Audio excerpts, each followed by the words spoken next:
kali ini ada reproduksi dan embriologi.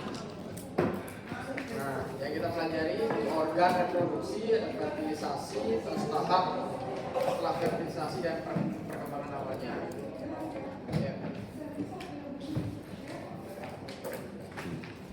Ini review aja seperti yang ada di kuliah. Ini organ reproduksi perempuan. Udah hafal semua kan ini kan? Nah, yang perlu di highlight di sini nanti bagian varium, terus tuba fallopiae, ada 3 ya. Proses fertilisasi ada di mana? Masih ingat yang tuba fallopiae epitelnya apa bentuknya? Ciri khas.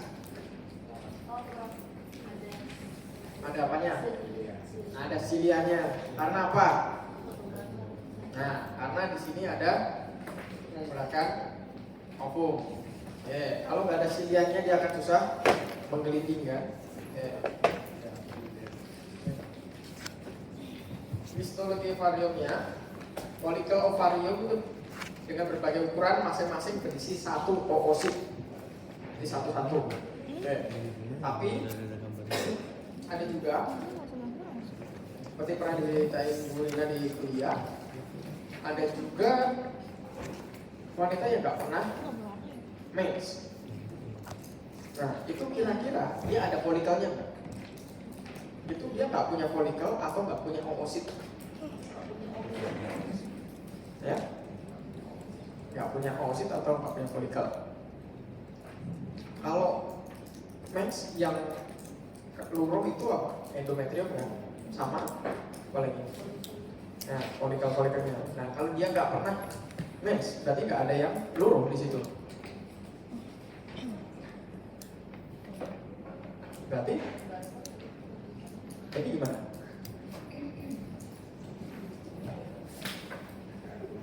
Ya nggak ada folikel, dia ada apa di uterusnya itu terlalu tipis ya. Nah, yaitu secara genetik ya. Tetangga saya ada sampai umur 60 tahun dia belum pernah ngerasain menstruasi, tapi masih punya suami. Terus ini ada oogenesis, melibatkan folikel primordial sampai dia jadi folikel degraf. Nah, folikel degraf di dalam ovarium itu ini istilahnya ya. Kalau masih di dalam ovarium itu dikelilingi oleh corona radiata. Nah, kalau sudah di dalam tuba fallopiae dikelilingi oleh humulus ooporus. Sama perannya, cuma istilahnya beda. Nah, arium. Ada primer, ini opsi 1. Primer, tersier, atau folikel sekunder. Nah, sekarang kita lihat bedanya apa?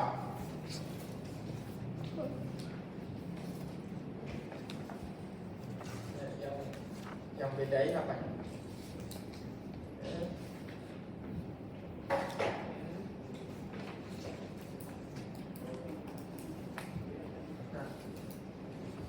Nah, satu, yang bedain apa? Yang paling gampang kelihatan ukuran. Terus apa lagi? Ya, ini coba lihat.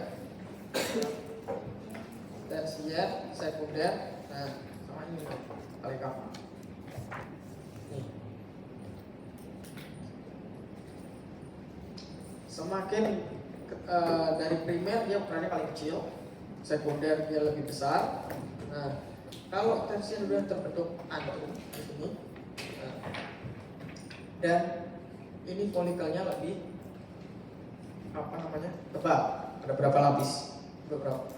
Tersier lebih tebal kan, lapisannya banyak. Nah, sedangkan sekunder ya sini sama sini tebal. Tebal mana? Tersier. Nah, nanti lama kelamaan antrumnya akan semakin besar. Nah, jadi oositnya nanti ada di dalam antrum. Ya, lama-kelamaan gitu.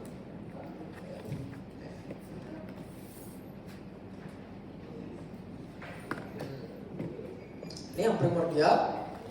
Nah, terus kemudian oositnya udah makin besar, di situ sel-sel folikelnya sini. Nah, ini menurut kalian folikel apa?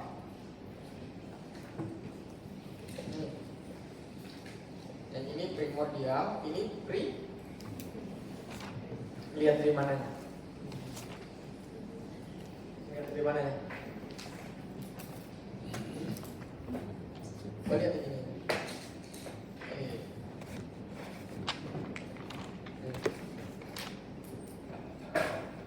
Ada berapa lapis? Nah, itu kalau makin tebal, tadi pertama ukuran, terus tebal lapisan folikelnya. Oke, itu yang kedua. Terus yang ketiga ada antrumnya. Sampai sini paham? Ya.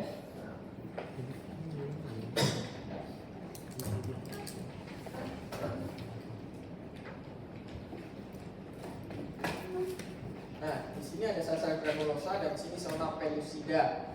Dan ini adalah oositnya cuma kecil di sini. Ini beda pewarnaan. Jadi yang di sini ini sel folikel, yang di sini ini apa kira-kira? Warnanya beda. Apa?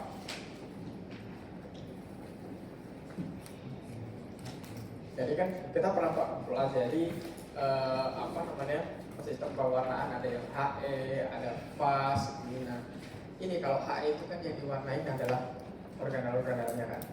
Nah yang ini kan folikel primer. Nah di sini adalah sel pengisi interstisialnya. Jadi kalau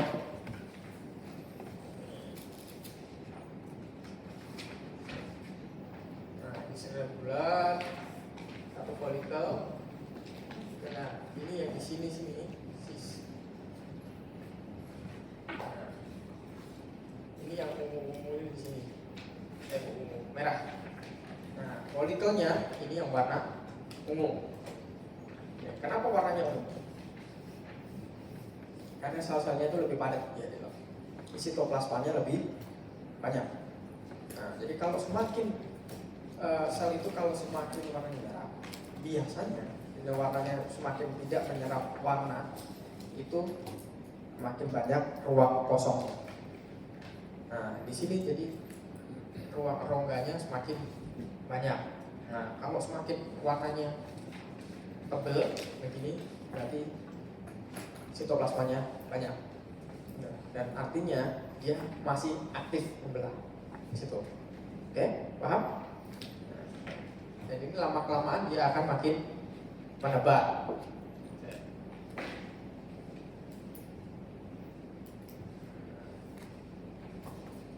Nah, perbandingan sama yang tadi cuma selapis aja kan, ungunya sekarang udah makin tebal, berlapis-lapis. Nah ini folikel apa ini?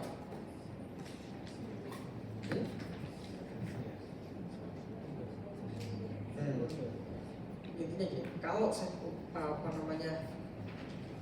lihat dari antrum dan letak oosit di dalam antrum.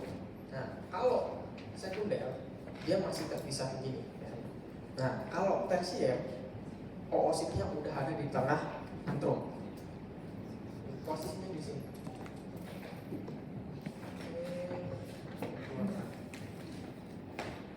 Nah, ini oositnya. Nah, ini antrumnya. Nah, kalau posisi tersier, antrumnya ini udah makin besar dan akhirnya oositnya itu ada di tengah-tengah antrum. Nah, kalau nanti di graf, dia oositnya nempel di salah satu sisi. Nah, itu bedanya. Yang paling gampang. Ya. Nanti lihat di paling bawah. Ini tersier. Ini antrum. Antrumnya sedang putih.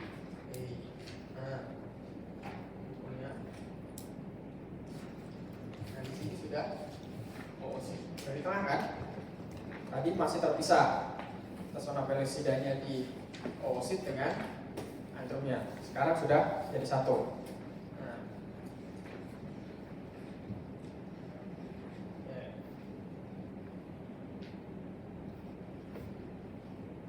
sudah di tengah kan? Nih.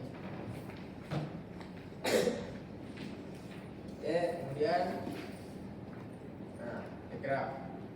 Nah, posisinya digraf dia sudah nempel di sini. Nah,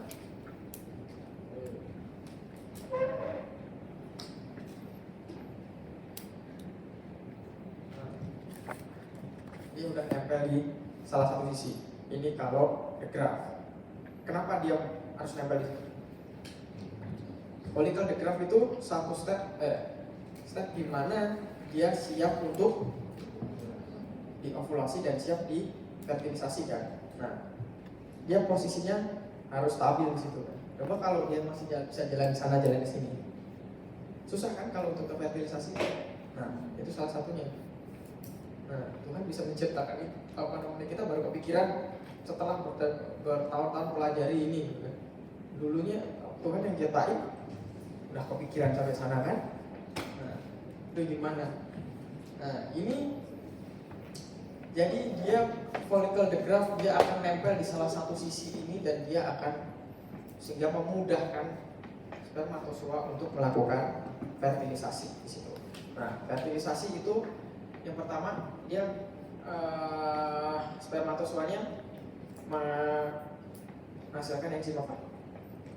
Dia pertama menembus corona radiata, terus kedua zona pelisida. Nah, kalau menembus corona radiata, dia mengeluarkan enzim apa? Yang kencang. Ayo. Iya, itu dasar. Nah, terus apa lagi? Satu lagi kalau untuk menembus zona pelisida, akrosom. Yang kencang aja.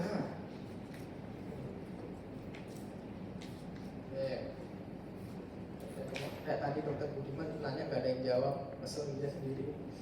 Nih, follicle digraf yang konfirmasikan dia ada di salah satunya. Nah, sedangkan tadi sekunder dia masih di tengah. Itu bedanya itu. Nanti kalian bisa buktiin di baris kedua kalau nggak salah, kedua ketiga. Ini mikroskopnya. Nah, coba lihat ini. Lihat yang di sini ya. Oke, ini sel-sel granulosa yang mana coba? Kalau di sini warna kuning, kalau di sini ya pink. Oke, yang ini antrumnya, terus kemudian ini agak susah kalau yang di atas ini di bagian pinggir. Nanti kalian bedanya agak lebih susah karena warnanya itu tipis-tipis. Nah, jadi kalau nanti lihat di mikroskop, mohon ininya di cahayanya agak diturunin dikit. Jadi biar kontrasnya kelihatan. Atau itu diafragmanya dimainin ya. Tuh, yang di bawah. Masih ingat diafragma sebelah mana? Mana coba tunjukin. Ayo, diafragma sebelah mana? Nah, itu diputar di bawah. Oke. Nah.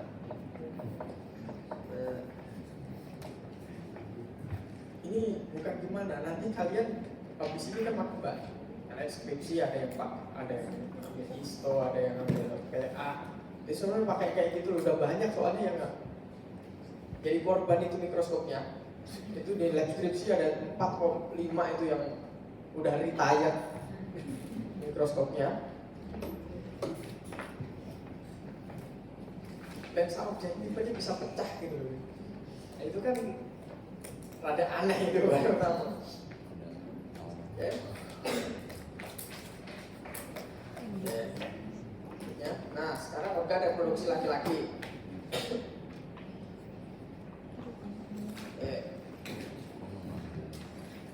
Nah, bentuknya mirip nggak sama ini bagian? bagian kelenjar. Sama kan? Bedanya kalau yang di perempuan sama laki-laki, yang laki-laki dia dalam satu struktur, ini kan. Sedangkan yang perempuan terpisah kan, tuba falopi dan ovariumnya, strukturnya terpisah kan, dan itunya ovumnya kayak melompat, ya nggak? Ya, ovariumnya. Jadi ovumnya harus melompat. Nah, ini saya mau highlight di sini. Nah, ini ada yang tahu ini apa?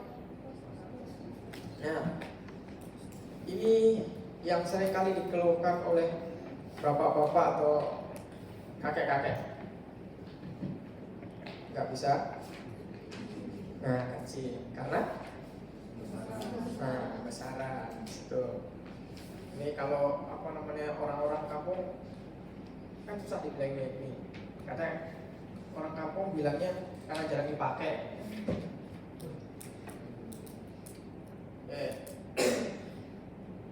Karena pembesaran terus akhirnya menekan ureter. Nah, terus jadinya nggak bisa keluar.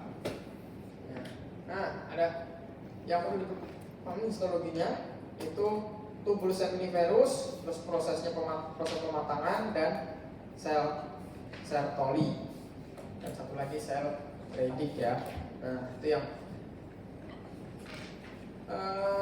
ini yang paling banyak keluar nanti, sel seminiferus bentuk-bentuknya, terus sel Sertoli itu di mana, sel Leydig itu fungsinya apa, bentuknya kayak gimana. Nah, ini nanti yang agak susah kalian bedain sel Sertoli dengan spermatositnya. Nah, nanti kita coba lihat di bawah. Nah, ini ada spermatogenesis, spermatositogenesis dan spermiogenesis. Jadi spermatogenesis itu ada dibagi jadi dua. Itu spermatositogenesis dan spermiogenesis. Nah, jadi kalau spermatositogenesis itu mulai dari spermatogonia yang paling awal sampai terbentuknya spermatid bulat. Nah, spermiogenesis itu dari spermatid bulat sampai spermatozoa yang siap menjalankan tugas. Oke. Nah, sedangkan sel Sertoli itu memberi makan spermatozoa. Nutrisinya di situ. Terus sel intersesial atau sel Leydig itu menghasilkan hormon testosteron. Nah, kenapa disebut intersesial? Nah, jadi dia nggak usah ngapalin tempatnya di mana kan? Intersesial. Inter itu artinya di mana? Nah, di dalam intra. Nah, ini kan kalau tubulus seminiferus. Nah, di sini ada rongga. Nah, ini sel intersesial itu maksudnya tempatnya di sini. Ini ya. Nah, tempatnya itu di antara tubulus seminiferus, di antaranya. Nah, itu namanya disebut intersesial. Nah, disebut karena yang menemukan Leydig, nah dia disebut sel Leydig. Nah, biar kalian bisa bayangin, nggak usah ngapalin satu-satu gitu loh.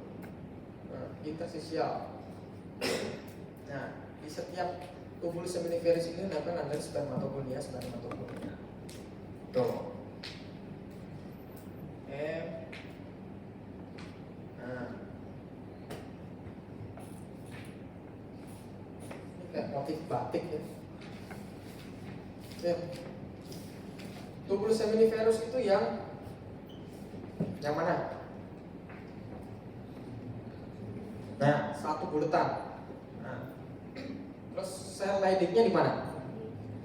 Nah, ini bulatannya tubulus seminiferus. Nah, bulatannya sel Leydignya ada di sini. Nah, terus ini yang kayak kayak rumput rumbai-rumbai ini namanya apa?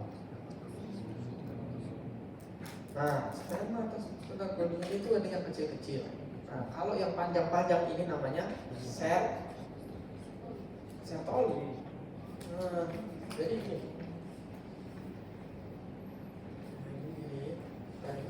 Ini menempel di sini spermatozoanya. Oke, nempel. Nah, karena apa? Biar dia dapat nutrisi di situ. Kalau kalian ingat praktikum lalu pakai sel epitel, itu mirip kayak epitel yang ada di usus. Nah, jadi bentuk juluran-juluran seperti ini. Nah, itu sel coli. Nah, spermatozoanya dia nempel-nempel di julurannya. Nah, karena dia untuk supaya dapat nutrisinya. Oke, sampai sini ada yang tanya? Nah, proses spermatogenesis ini dipengaruhi oleh sel tadi yang di sini apa? Sel Leydig. Nah, testosteron dipengaruhi oleh apa? Nah, terus itu dipengaruhi oleh siapa? Distimulasi oleh siapa? Dihasilkan siapa?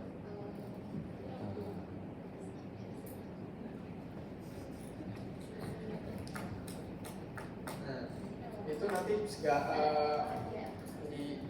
LH itu nanti tolong dipelajari kalau nanti kalian mau minta keluar. Oke? Nah, itu pasti masalah mekanisme ada di situ. Kalau mekanisme praktikum nggak ada. Oke? Masalah mekanisme. Nah, Nucleus seminiferus. Nah, tunika albuminia. Tunika apa tunika? Nah, besar. Oke. Testis nggak begitu banyak yang perlu. Nah, nih yang bedain spermatogonia dan spermatosit primer. Apa yang bedain? Nah, spermatogonia itu nempel di setiap membran basalisnya. Jadi tunika apa namanya? Tubulis seminiferus. Bagian tepi-tepinya itu nempel spermatogonia. Nah, kalau dia sudah masuk ke dalam, makin ke dalam, dia disebut spermatosit primer karena sudah mengalami spermatositogenesis. Oke, sampai karena di sini ada lumen, makin ke dalam dia makin matang kan. Nah, di sini ada lumen. Apa yang disebut lumen? Bukan lumen lampu ya. Apa? Itu sebenarnya sebuah rongga, tapi di situ mempunyai sebuah saluran. Nah, kan dia harus dikeluarin. Dari sini dia makin ke dalam, dimatangkan, dia harus dikeluarin.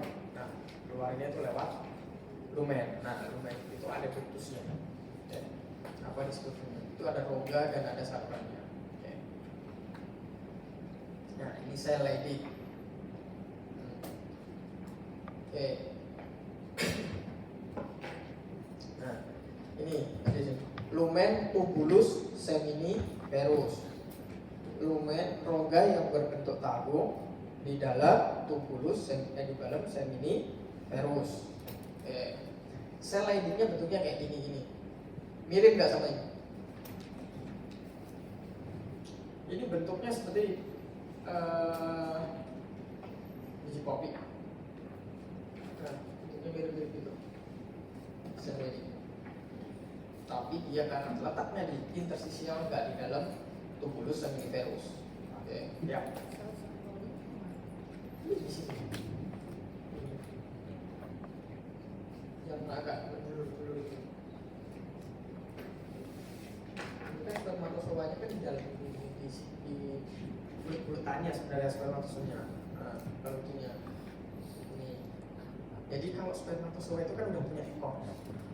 Nah, jadi bentuknya walaupun bulat tapi ada ekornya. Makanya kalau di foto dia agak-agak panjang. Nah, sel-selnya itu tipis bentuknya kayak lapisan kayak rumput gitu. Nah, spermatozoanya itu di antaranya. Jadi kayak dulu gitu. Nah di sini spermatozoanya ada di antara sel-sel itu. Emang nggak begitu kelihatan kalau pewarnaannya kurang bagus. Nah ini pewarnaannya harus dua. Kalau harus memilih di antara ini, milih lihat spermatozoanya atau melihat sel sertolinya, harus milih. Apalagi kalau di print takut susah.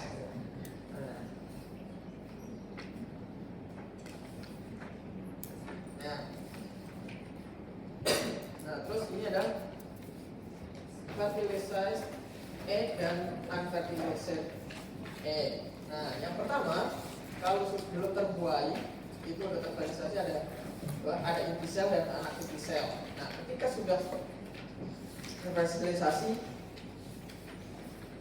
ya hilang, melebur jadi satu.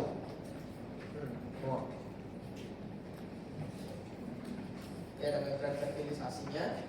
Nah, di sini dari satu berubah menjadi 4. Nah, 2 pangkat N jumlahnya ya. Pangkat N berarti 4 sel dan masing-masing ini disebut blastomer. Masing-masingnya ya. Masing-masing blastomer. Nah, ketika sudah menjadi 16 sel disebut morula. Bentuknya kayak anggur. Nah, masing-masing ini ada rongga. Nah, rongganya disebut rongga segmentasi. Nah, ini besok keluar, ya. Rongga segmentasi. Oke.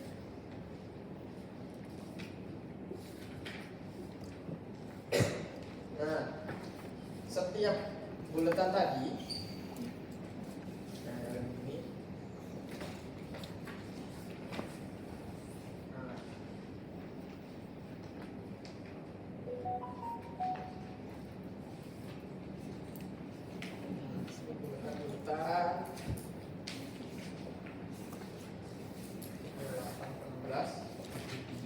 di sini ada yang membran vitelina itu yang warna hijau.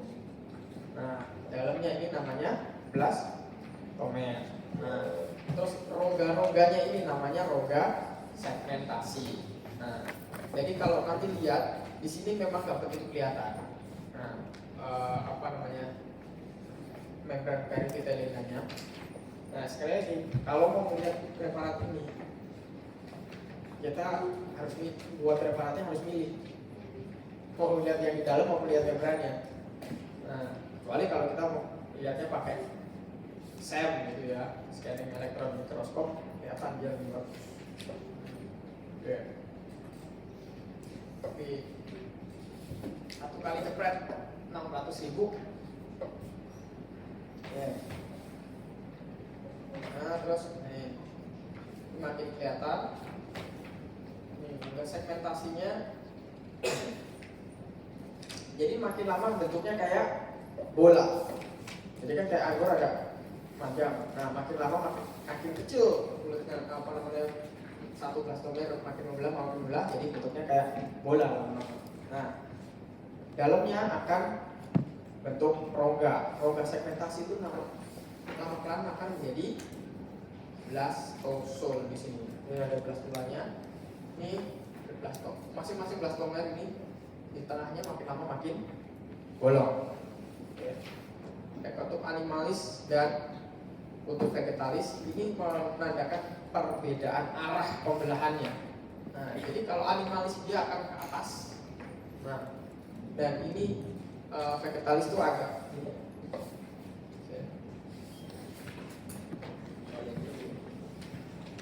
Ini animalis yang di atas.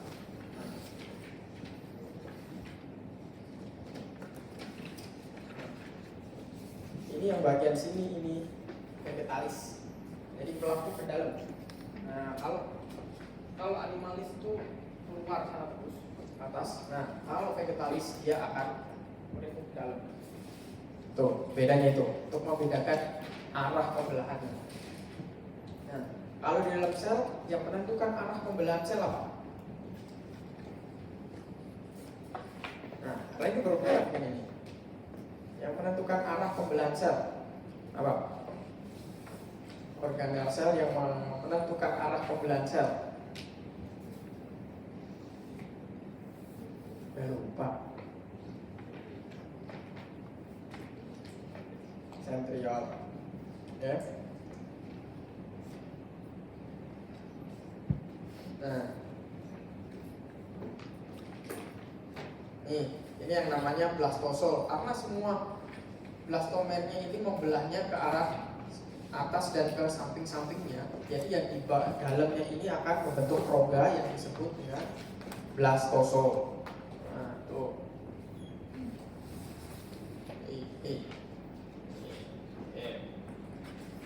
Nah, kita lihat ini.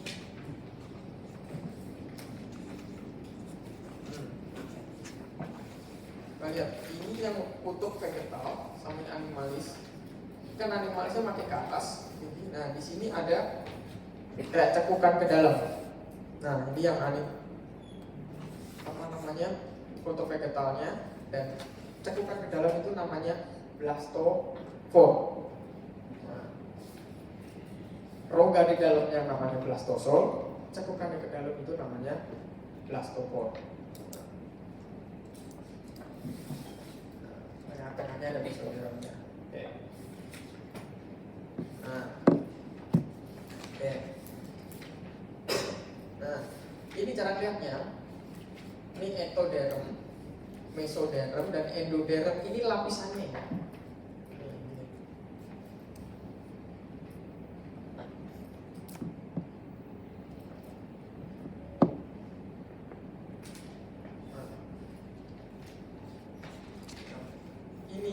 Namanya ectoderm, ini mesoderm, dan ini yang ada di dalam sini endoderm.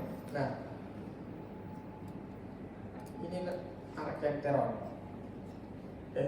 yang melipat ke dalam dan bentuknya itu. Ini yang bulatan ini namanya archenteron.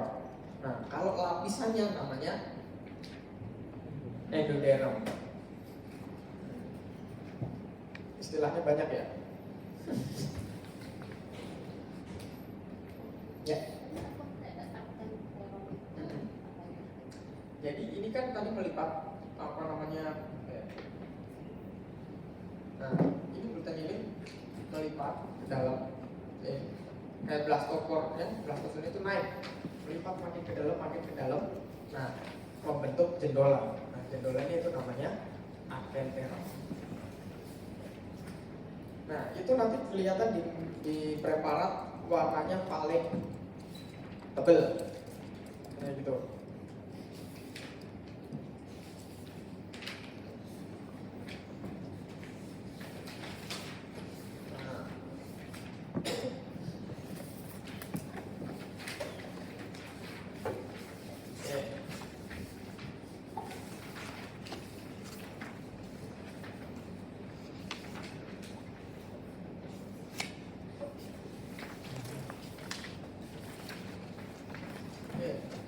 Ini ada namanya jendolan Hansen.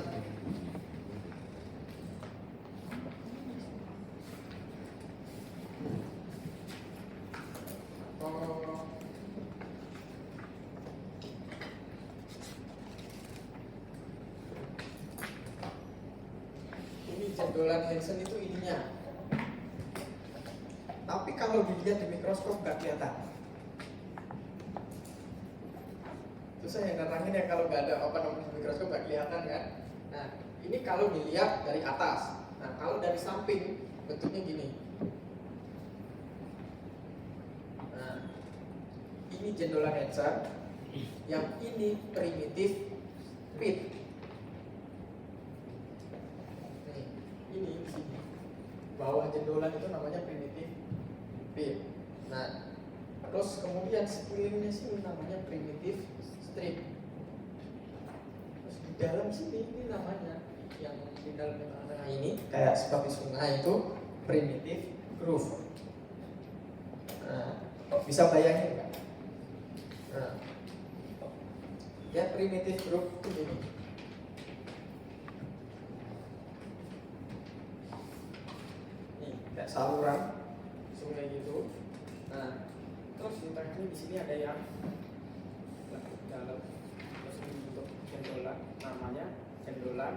Hansen.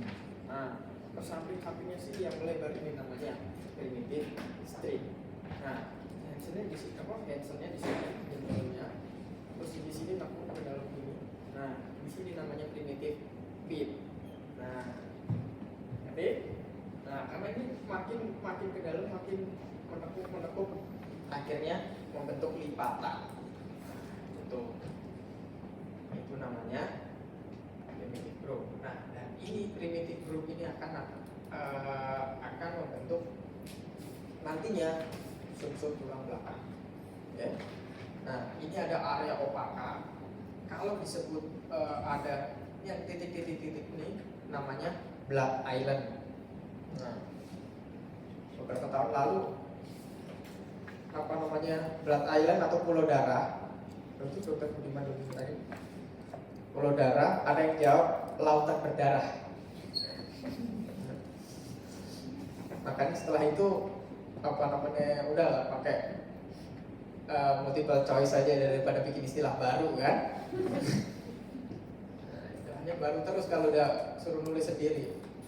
Nah, kalau tidak nggak ada blood islandnya, itu namanya area pellucida.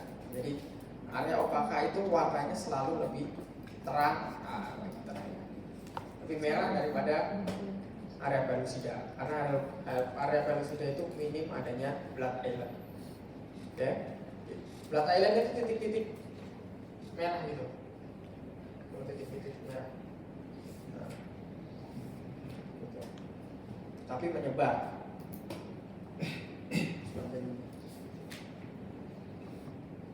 Saya dulu pertama kali lihat, saya pikir itu preparatnya yang kotor. Ternyata memang begitu. Nah, setelah 21 jam, jadinya begini. Udah membentuk ektoderm kepala. Nah, ini begini ya, secara skematik ini.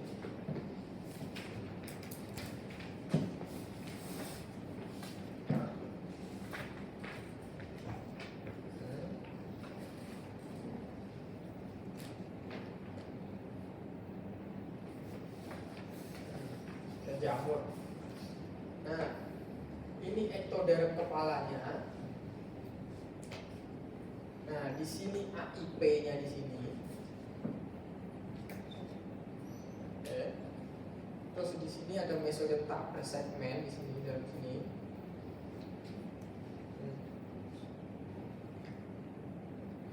Oke. Terus ini bumbung neuralis atau tadi disebut apa? Neural groove. Nah, itu jadinya. Kalau bahasa Indonesia namanya bumbung neuralis. Serah kamu pakai istilah yang mana ya? Bumbung neuralis atau primitive groove. Oke? Nah, terus di sini ada yang terakhir ada somit. Somit itu paling ujung nantinya akan jadi bentuk tailbone, tulang ekor. Oke? Oke? Udah?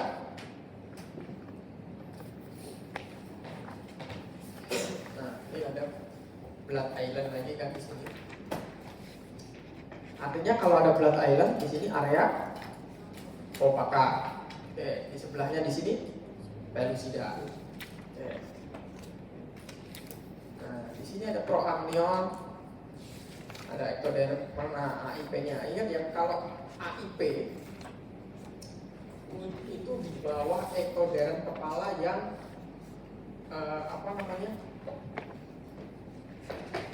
kayak ada sayapnya gitu. Nah, di bawah sayapnya itu.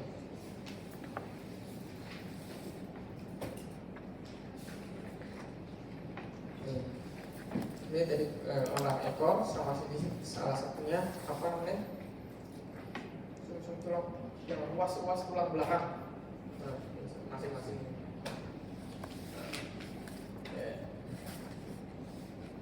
Ini perkembangan otaknya. Nah, ini istilah semua ini. Ada di buku. Nah, embryo ayam dengan proencephalon. Nah, ini jadi pertanyaan dari tadi. Gambarnya yang di situ dibalik ya. yang di dalam buku petunjuk di buku lembar kerja, dibalik ininya ke sini, dirotate aja. Nah, jadi apa namanya, jangan bingung, bukan itu, bukan itu, satu lagi. Nah,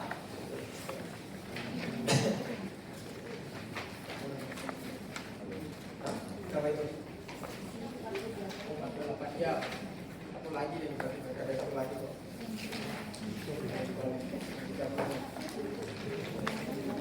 Bukan skematis itu, tidak bukan skematis. Apa namanya kalian itu? Kita lupa yang halaman berapa? Nah ini yang dibalik. Nah ini balik. 48. Nah. Jadi kalau di situ nggak begitu kelihatan, lihat di softwarenya aja apa namanya, di zoom bisa. Nah, okay.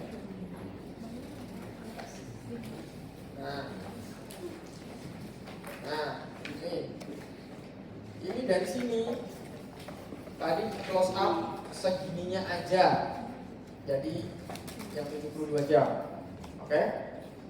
Ini bagian kepalanya aja. Nih, ini dari sini, kepalanya masih di sebelah sini nih, umur 48 jam. Nah, itu 22 jam, itu di zoom aja dari sini, sebelah sini ke sini. Nah, ini udah terbentuk. Ini apa? Kira-kira apa? Ya, mangkok mata jadinya, dan ini apa?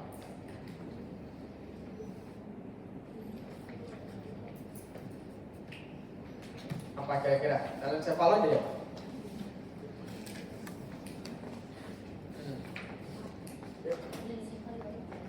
Ya, iya itu maksud saya. Nih. Hah? Ini apa? Nah.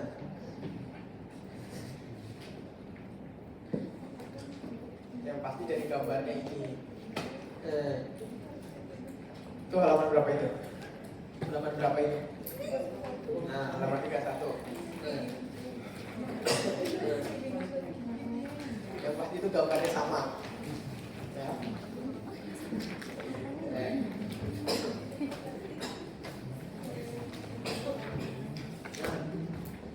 21 sampai 24 jam itu terbentuknya blood ion tadi. Terus 33 sampai 38 jam untuk plexus vitellina, dan 48 jam dan seterusnya itu untuk arteri vena vitellina. Kenapa disebut arteri vena vitellina? Karena belum bisa dibedakan itu arteri sama venanya, itu akan terbentuk arteri atau vena. Ya, itu belum bisa dibedakan. Nah, ini sama kayak yang tadi.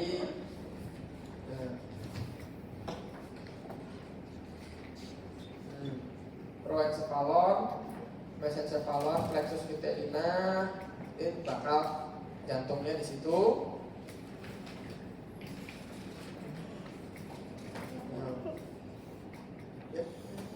Oke.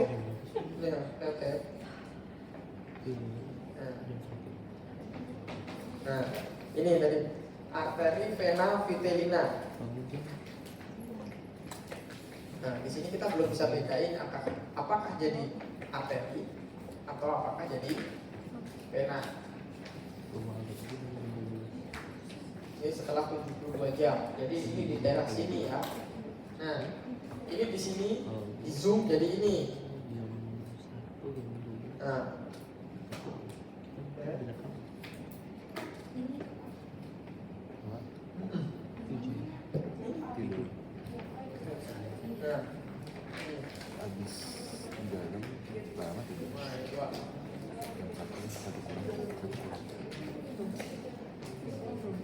Vitellina. Aku udah bangun jam 8, tapi gue tidur lagi.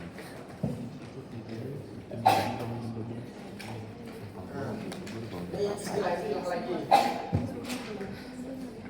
Otosis itu berkembang menjadi organ pendengaran. Terus epifisis itu menjadi organ penciuman. lensa mata akan berkembang jadi retina. Mangkok mata tadi udah kelihatan jelas kan? Nah, terus allantois sebagai organ ekskresi, termasuk juga digesti ya. Tuh. Nah.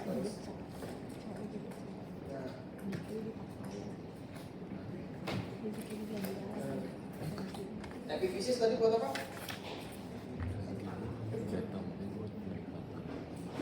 Ya, betul. Otosis. Ini meringkuk ya modelnya ya. Nah, nanti kalau gambarnya dibalik, udah masalah ya.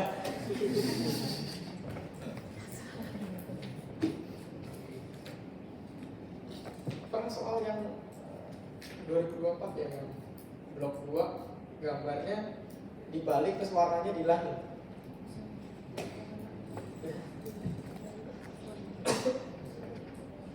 Jawabannya melayang-layang. Allantois. Tadi allantois buat apa? Apa? Nah, ekspresi. Nah. Terus itu yang ekor tadi, hebatnya.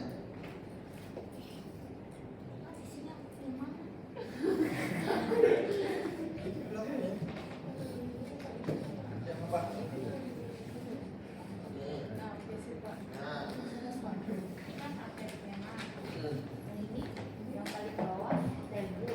Lebat. Kalian aku nanya gitu. Yang C berarti. Itu namanya allantois. Lihat ya, di mirror ya lihatnya ya. Yang D D mana? Tuh, belakang. Ini kan ya kan? Sini, sini. Kamu bisa.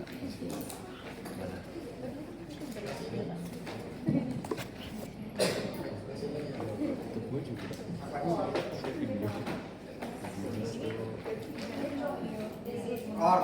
Soal betul apa? Gue juga nggak tahu. Gue nunda kondisi.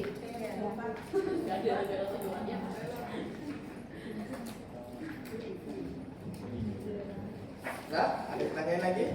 Nah, sekarang kalian bisa gambar 1 sampai 8 baris ke bawah belakang itu gambarnya beda-beda. 1 sampai 8 baris ke belakang. Nah, gambarnya beda-beda. Tapi yang sebaris ini sama. Jadi nggak usah rebutan, ya. Jadi boleh explore dari 1 sampai ke bawah belakang. Tadi dulu yang mana yang bingung itu dulu. Nah, tapi saya pesan aja jangan pakai perbesaran di atas 400. Udah, itu aja. Pakai 40, 100 boleh. Ya. Karena ini preparatnya udah tua. Besok preparatnya enggak berubah. Nah, jadi gini, besok ada pretest sama posttest masing-masing 20 soal. Nah, bahannya untuk yang pretest itu tentang reproduksi, alat reproduksi, organ reproduksi dan sampai cleavage. Belum, oke. Nah, sampai cleavage saja. Cleavage yang 16. Yang tadi udah di blastomer jadi sampai 16 buah. Nah, cleavage. Ya. Ada yang ditanyain? Post testnya sama, tapi pakai microscope.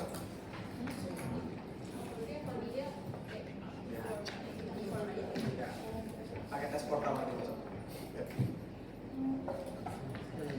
Oh, dikacang. Tapi setiap barisan sama.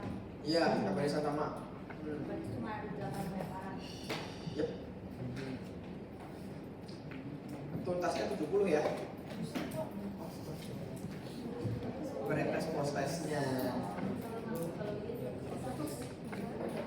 ujiannya 50 slide. Ujian biologinya.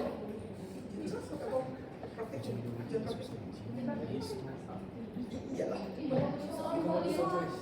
Ambil di les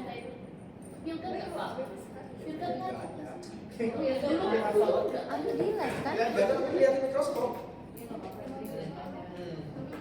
Karena kalau kalian nulis sendiri punya istilah baru, istilahnya baru-baru kan.